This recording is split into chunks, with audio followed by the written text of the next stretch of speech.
All right. Hey guys, Mandilaki here once again. Welcome to my YouTube channel. Thank you so much for joining us. We thank you for the support and also thanks for the engagement in the previous videos. We actually are liking the questions that are coming through. Even today, I'm actually shooting this video so as to answer a question on one of the videos we made. The question is, that I talk about the two-pot system. Yes, the two-pot system as well as the tax deduction. So let's briefly just touch on the two-pot system. I'll touch briefly on it and then we'll actually expand on it probably in a few more other videos that we will be looking at. So first thing, two-pot system initially, what was the intent of the government when they came up with the two-pot system? I believe it was during the time of Tito Mboweni. I don't think there was any other historic aspect to it. As far as I remember, Tito Mboweni was the pioneer of the two-pot system. This really emanates from the fact that a lot of people have been working for years. It's mostly in the previous generations, and they would spend years and years in corporate, and they would be saving up this money for when they retire. Yet some would actually have financial issues now, and they wouldn't be able to access money either from the bank or anywhere else. Yet there's this money that's accumulating for them when they get to retirement age. Unfortunately, some wouldn't even make retirement age because of stress or ill health or any of those things. Now, the idea was, how about people have some access to the money that they are building up for when they retire right now, so that they can settle some of the small debts that they have that are knocking at their door at this particular point in time. And that was a nice idea, and I think it still is a good idea. It's just that what people have ended up using their two-pot system for is different from what the government probably had in mind when they actually did it. Without me actually taking too much step on how people are using their money or not, but how does it work? At this point, we know that your retirement contribution is actually split into two. There is an aspect of saving, and then there is an aspect of retirement. Then the saving aspect is the money that you have access to. And I know that this is coming from the 1st of September 2024. I know that in the year that it was promulgated, or when it actually started, you had a maximum of 30,000 rands, which you could withdraw. So you could actually withdraw up to 30% of your vested income, which is the money that was already contributed to your retirement pension, your balance that was available. You would take 10% of that, and it would max. You could only go up to the maximum of 30,000 rands in that particular year. Now, one of the things that people did not understand well about that is the fact that the money that you would withdraw from that savings pot would be taxed at the highest tax rate. Now, that means of that 30,000 rands, you wouldn't get the full 30,000 rands.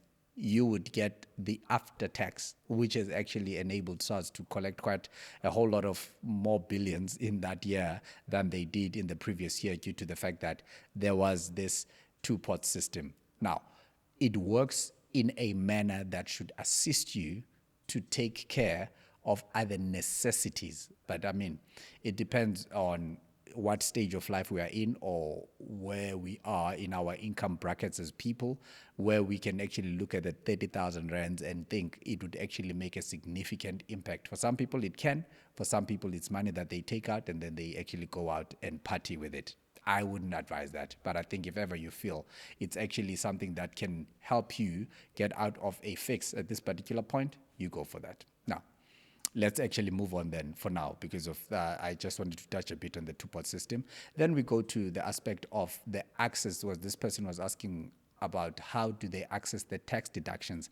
I think they were related to, because on the video we were talking about salary and how you can actually use it in order for you to grow your wealth.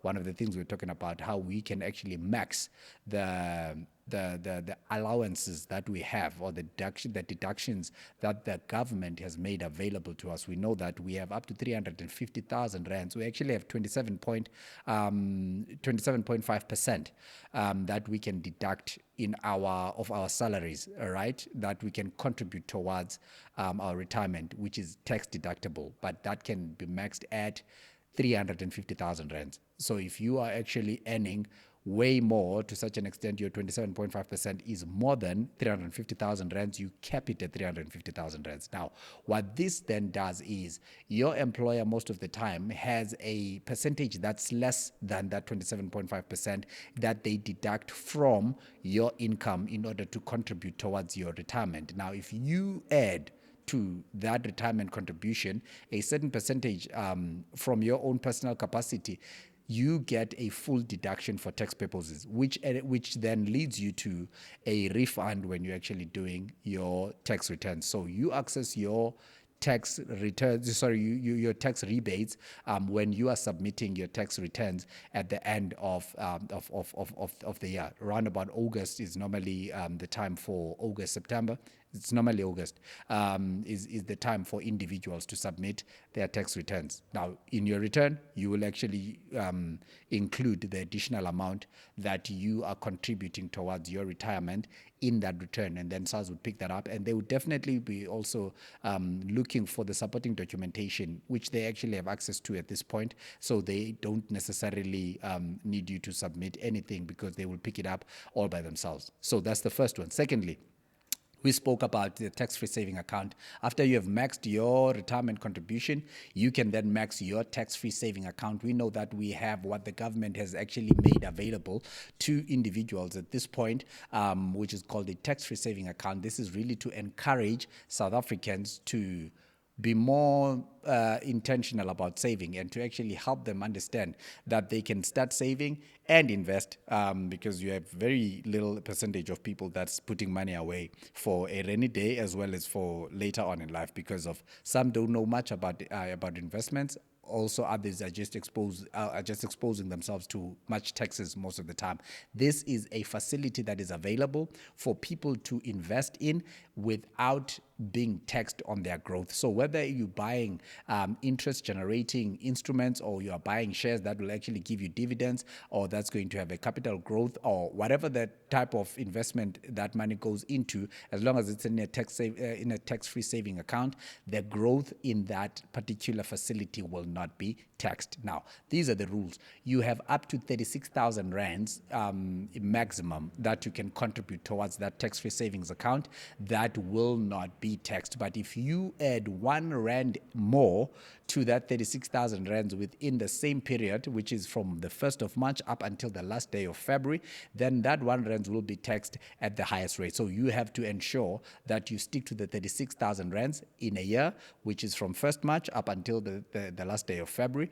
And then you have up to 500,000 rands cap for a lifetime period. Now, that means that 36,000 rands, if you contribute 36,000 rands in a year, you have between 13 years and 14 years in order for you to max the 500,000 rands. And the growth on that 5,000 rands, on that 500,000 rands, will not be taxed if you are using that. Now, those are the two most important facilities and strategic moves a salary earner, also business people can also look at them. However, these are mainly for salary earners in order for them to grow their investments and also grow their personal wealth. I hope that did help. Have a great day, and we will chat soon on the next episode. Mandela here.